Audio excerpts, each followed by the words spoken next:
Model of Change Management, Group B. There are 8 models of change management. Hi, my name is Sarah. I will explain about the Lewin Classical Model and Perpetual Transition Management Model. Let's get started. Kurt Lewin's Change Model. There are 3 steps, which are unfreezing, moving, and refreezing. Lewin developed the 3-stage model of change to evaluate the change process in organizational environments and how the status quo could be challenged to realize effective changes. The goal during the unfreezing stage is to create awareness about the rationale of change, as many people will naturally resist the change. Action within this unfreezing strategy may include determining what needs to change by surveying the company and understand why change is necessary. Next is ensuring support from management by talking with stockholders to obtain support and frame our issue as one that positively impacts the entire company. Next is creating the need for change by market a compelling message about why change is the best and communicate the change using long-term vision. Once there is acceptance of change by the majority, the company may begin to implement the moving stage. They must plan the change process to trial and error carefully. According to Lewin, a change left without adequate reinforcement may be short-lived and therefore fail to meet the objective of a change process. During the moving phase, companies should communicate widely and clearly about the planned implementation, benefits, and who is affected. Answer questions, clarify misunderstanding, and dispel rumors. Next is promote and empower actions. Encourage employees to get involved proactively with the change and support managers in providing daily and weekly directions to staff. Next is involve others as much as possible. These easy wins can accumulate into larger wins, and working with more people can help you navigate various stakeholders. The purpose of the refreezing step is to sustain the change that we have enacted. The group norms, activities, strategies, and processes are transformed per the new state. In the refreezing phase, companies should do the following. Tie the new changes into the culture by identifying change support and change barriers. Next is develop and promote ways to sustain the change long-term by considering ensuring leadership and management support and adapting organizational structure when necessary, establishing feedback processes, and creating a reward systems. Next is offer training, support, and communication for both the short and the long term to the employees. Perpetual Transition Management Model. This model gives some interesting insight into what triggers the change in organizations and how they respond. There are 4 processes that are interrelated in implementing and sustaining change. The processes operate at different levels and affect different parties in the organizations. The 4 layers are trigger layer, vision layer, conversion layer, and maintenance and renewal layer. Trigger layer. Concerning the identification of needs and opening for major change deliberately formulated in the form of opportunities rather than threats or crises. It is necessary to understand what is causing a need for change. These triggers need to be expressed clearly and communicated throughout the organization. Expressing any potential crisis as an opportunity for changes may assist the process itself. Vision layer. Establishing the future development of the organization by articulating a vision and communicating this effectively in terms of where the organization is heading. The organization needs to develop a mission and convey it effectively to the actual direction the organization desires to achieve.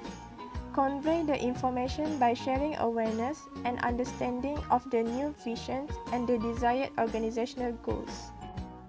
Conversion layer.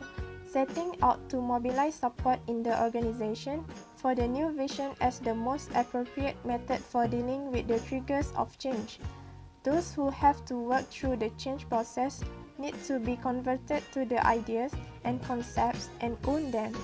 Everyone involved in making change work has to feel part of it and accept the new reasoning for the visions and how this is to realize. Managers need to get involved in two main activities, which are development core change units and continuously disseminate information about the change formally or informally. Maintenance and renewal layer, identifying ways in which change are sustained and enhanced through alterations in the attitude, values and behaviors, and regression back to tradition is avoided.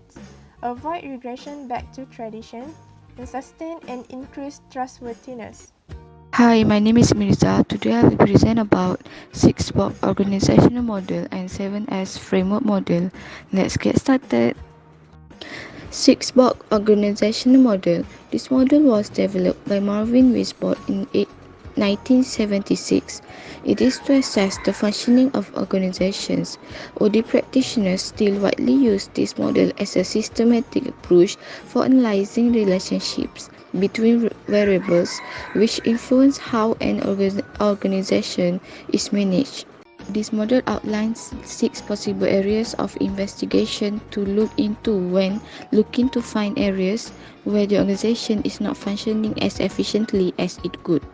This model is also used to develop an improvement strategy. First purpose, the starting point is to determine what business the company is in. This is also to determine whether there are any expected changes in the future. In effect, this is a vision for the company. Acknowledging the main vision of the company is a must to assess how well these goals fit with the company's competency. From there, may reveal why the company is not operating at maximum efficiency. Second, structure. This point is to look at how the company is organized and to determine the nature of the company, such as who reports to who and who does what.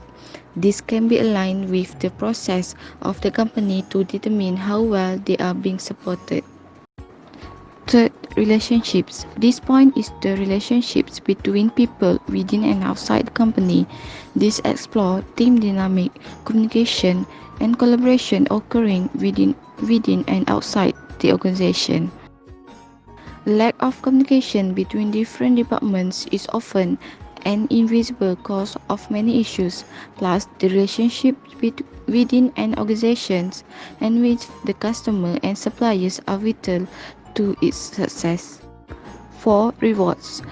This incentive mechanism is very important for determining employee performance and can be often be a key cause in organizational issues. It is not only important to assess how employees are being rewarded, but also what work is being rewarded. Generous reward may exist, yet some employees' achievements may be consistently ignored. This lack of recognition can lead to demotivation. 5th, leadership. This is another important component of every company. Leadership qualities need to be tailored to suit a company. It is the job of a leader to ensure all these elements are running properly. A leader also responsible for resolving any internal conflict that may occurring.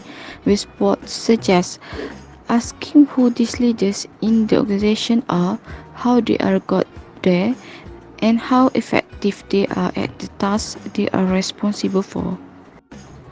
Helpful mechanism. In today's organization, this helpful mechanism is technology and this could change rapidly over time.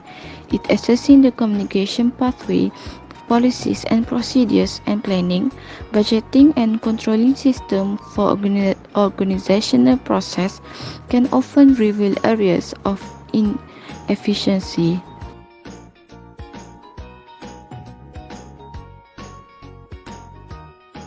Extra notes, we have to remember that companies operate within a wider environment and it may be useful to complement the 6-block study with an analysis.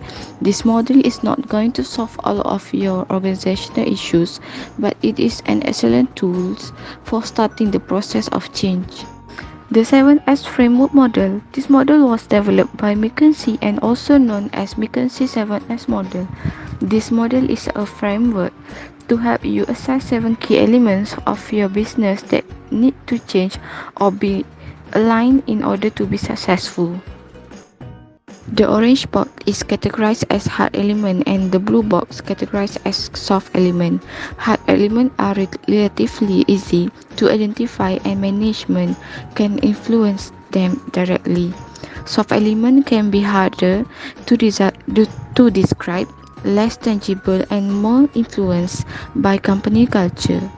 Using the 7S model, you can use this model to identify which elements you need to realign to improve performance or to maintain alignment and performances during other changes. How to use this model? First, start with shared values. Are they consistent with the structure, strategy, and system? If not, what need to change? Second, then look at the hard elements. How well does each one support the others? Identify where changes need to be made.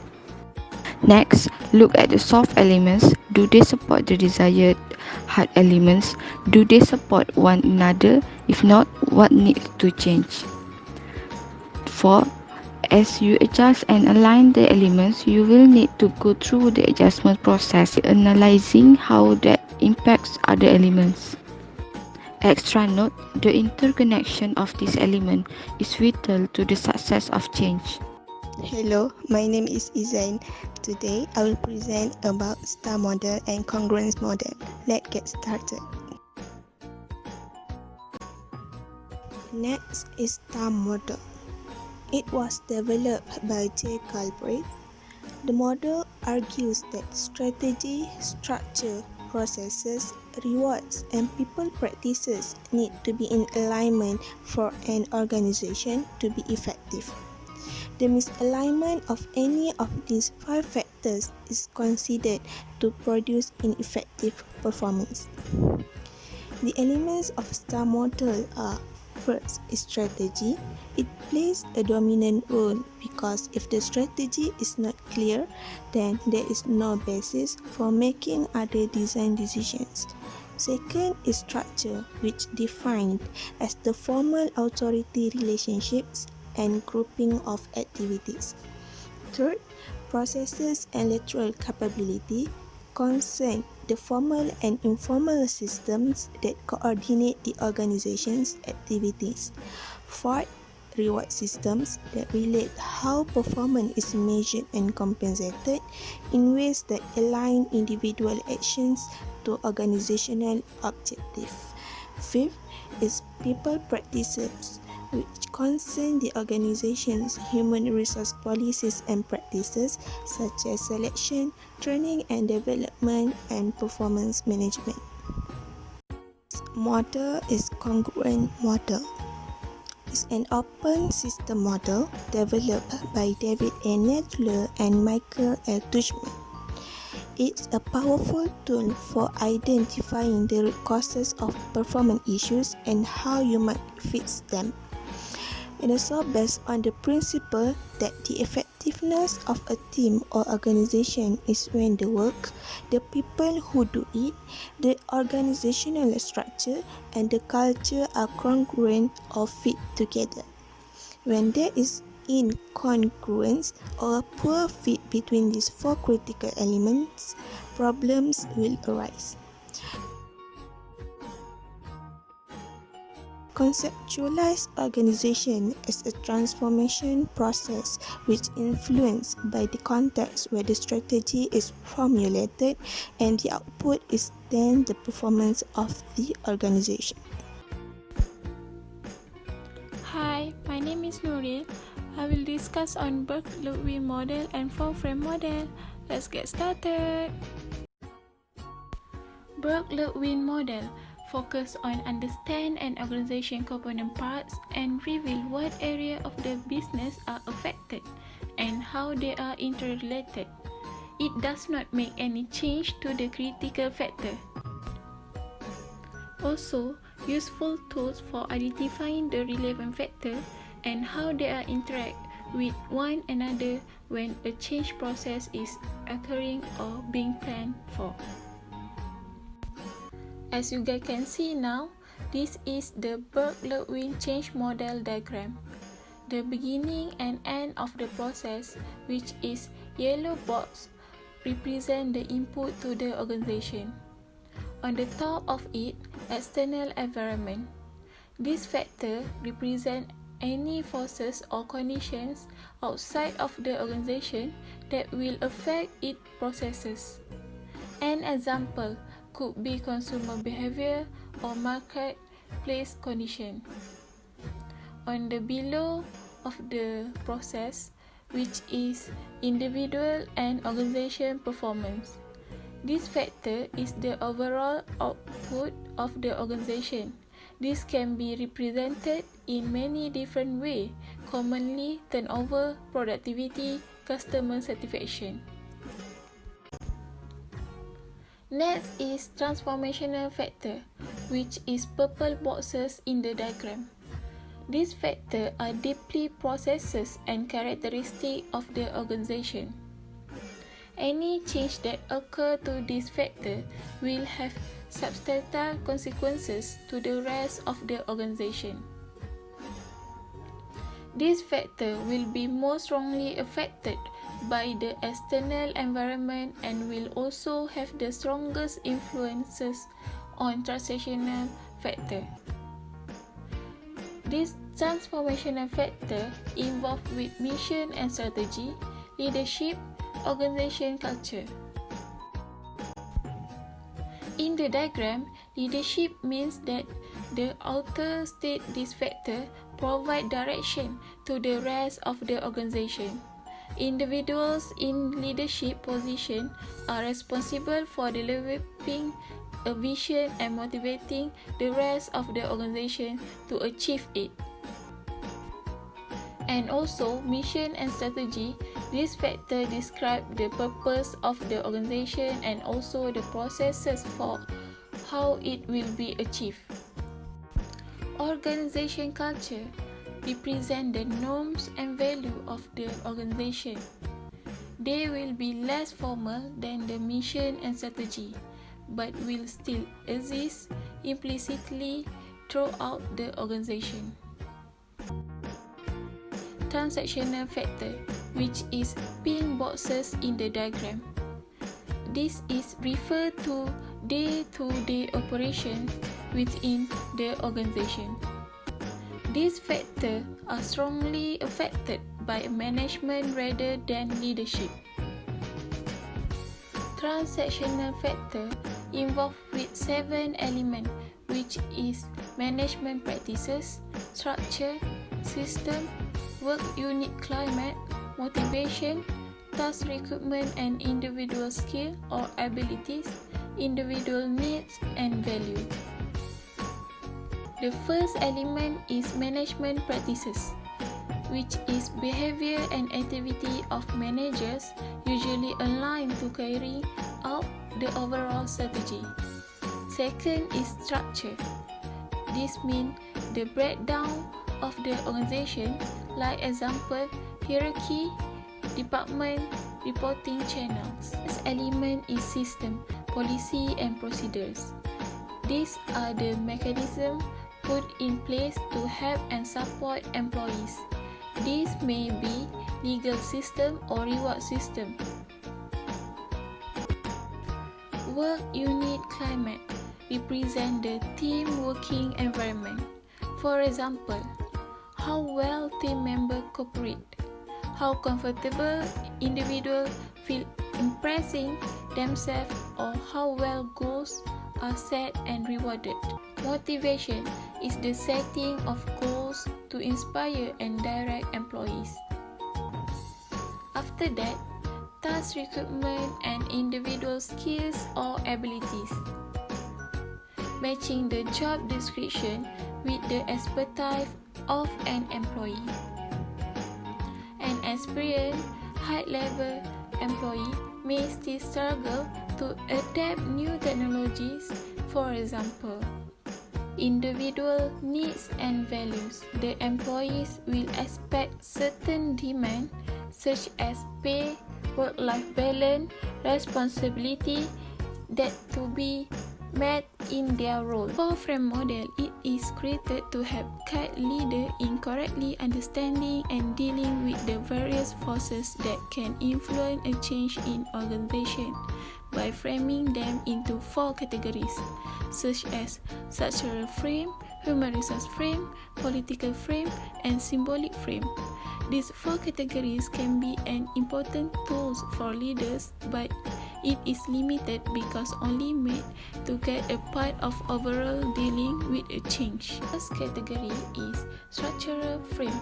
This frame focuses on the obvious how of change. It mainly a task-oriented frame. It concentrates on strategy, setting measurable goals, clarify tasks, responsibility and reporting lines, agreeing metric and deadline, and creating system and procedure. Human resource frame. This focus more emphasis on people needs.